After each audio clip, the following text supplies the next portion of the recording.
MLA बनना बहुत आसान है। एमएलए बनना बहुत आसान है, लेकिन नेता बनना, लीडर बनना, जनता की भावनाओं में बसना, जनता के दिल में बसना बहुत मुश्किल है। और जो कदम हम आगे बढ़ा रहे हैं वो एमएलए एमपी के चुनावों से बहुत आगे बढ़कर हम कदम उठा रहे हैं। हम कदम वो उठा रहे हैं जो कर्नल भैंसला, जो एमएलए नहीं बना, सांसद नहीं बना, लेकिन कर्नल भैंसला के जाने के बाद आज जिस चौराहे पे देखोगे, जिस शहर में देखोगे तो कर्नल भैंसला की मूर्ति लगी हुई। हम भी उसी ओर आगे बढ़ेंगे। मुझे आपका साथ चाहिए दोस्तों। मेरे जोश में, मेरे हौसले में कोई कमी नहीं है, पर मुझे बीच में छोड़ के मझधार में पटक कर भाग मत जाना। मुझे तोड़ने के लिए, मुझे कमजोर करने के लिए बहुत शक्तियां, बहुत ताकतें आई।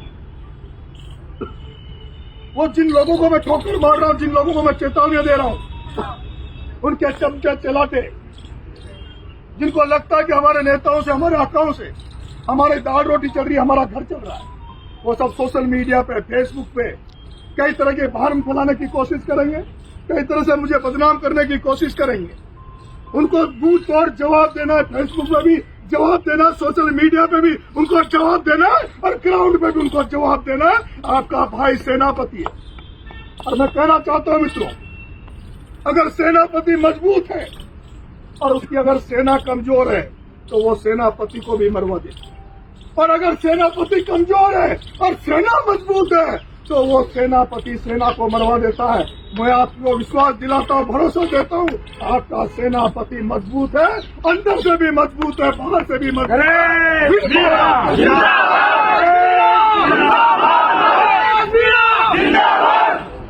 मेरे प्यारे भाइयों, मैंने कई राजधानी में, देश में उदाहरण देखे, दिल्ली में और जयपुर में बैठ के कई पैसे वाले लोग तो 10, 20, 50 आदमियों को इकट्ठा करके प्रदेश लेवल की और राष्ट्रीय लेवल की पार्टियां बना लेते हैं।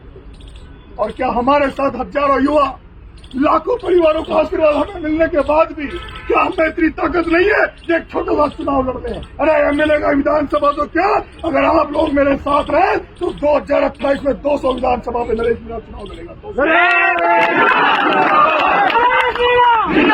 मेरे प्यारे भाइयों, कई लोग सोशल मीडिया में कई तरह की नरेश मीणा को सलाह देते हैं, मुझे ज्ञान देते हैं, तुम इसके साथ जाओ, तुम उसके साथ जाओ, तुम ये करो।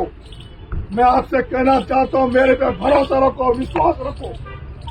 मुझे ज्ञान मत दो, मुझे सलाह मत दो, अगर मुझे देना है तो साथ दो, क्योंकि मैंने सोच रखा है, मैंने प्लान बना रखा है। जिस तरह अर्जुन ने उस बच्ची की आंख को देखकर तीर अंधा तीर दिया, उसी तरह से नरेश मीणा राजस्थान की राजनीति को अच्छी तरह से जानता है। नरेश मीणा की नजर राजस्थान के मुख्यमंत्री के पद की ओर है।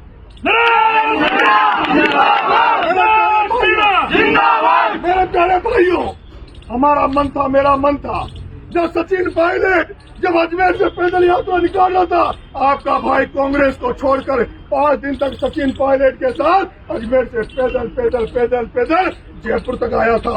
मैं देख रहा था, पायलट साहब के हजारों समर्थक थे, लेकिन उनमें भी बहुत से ऐसे थे जो 5 मिनट चलते थे, ऐसी गाड़ियों में बैठ जाते थे।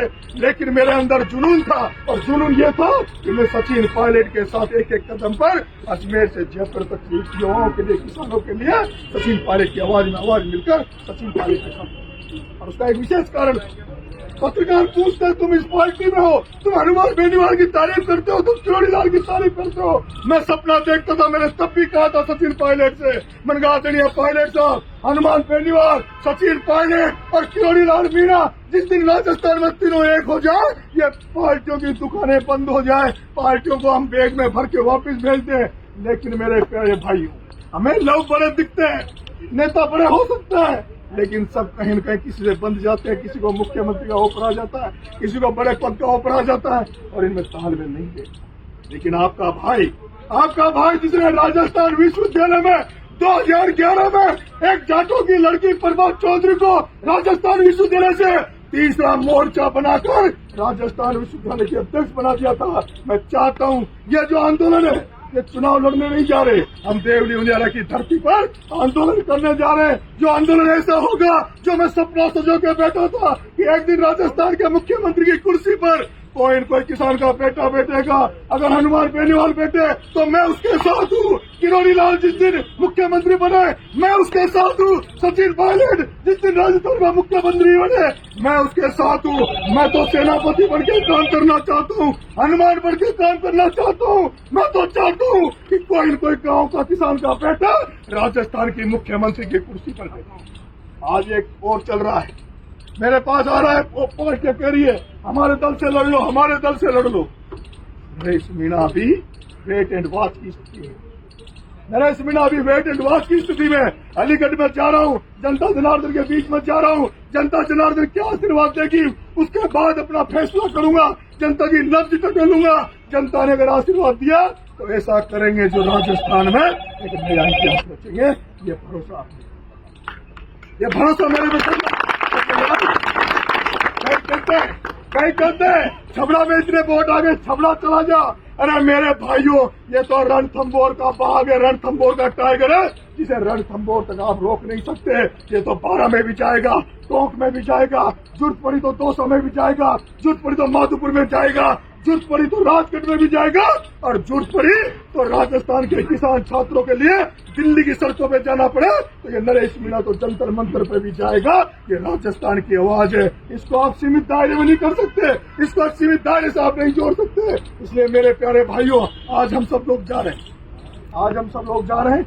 हमें देखते हैं राजस्थान से हमें किस तरह का आशीर्वाद मिलता है, क्योंकि मेरा बाप बहुत दुखी है, मेरे घर वाले दुखी है। वो कभी नहीं चाहते, वो ये भी नहीं चाहते मैं छपरा चुनाव लड़ूं निर्दलीय, वो ये भी नहीं चाहते मैं देवली उनियारा चुनाव लड़ूं। वो मेरे को मैसेज भिजवा रहे हैं, लोगों से कहलवा रहे हैं अरे इसको रोको। लेकिन मेरे युवा साथियों, मैं कहना चाहता हूँ मुझे नहीं बनना है एमएलए, मुझे नहीं बनना है एमएलए। मुझे ठुकराता हूँ 2028 में अगर मुझे कोई पार्टी टिकट दे रही हो छपरा का, उसको आज ही ठुकरा रहा हूँ, क्योंकि मुझे नेता बनना है। मैं सोच रहा था देवली उनियारा में अगर कांग्रेस पार्टी मुझे टिकट दे देगी, इस बार मैं देवली उनियारा से लड़ लूंगा। 4 साल बाद में मैं छपरा की जनता के बीच में चला जाऊंगा। और मैं चाहता हूँ कि मैं ऐसा लीडर बनूं जिसको जिस तरह से कर्नल भेंसला जी खुद नहीं बन पाए, लेकिन कर्नल भेंसला जी जब तक जिंदा रहे मेरे भाइयों, तो उनको हर जगह प्रचार प्रसार करने के लिए बुलाते थे, लोग उनके इशारों पर वोट देना चाहते थे। जिस तरह सचिन पायलट जिस भी इलाके में जाता है, लोग उनको वोट प्राप्त करने के लिए बुलाते हैं, वोट प्राप्त करने के लिए किरोड़ी लाल को बुलाते हैं,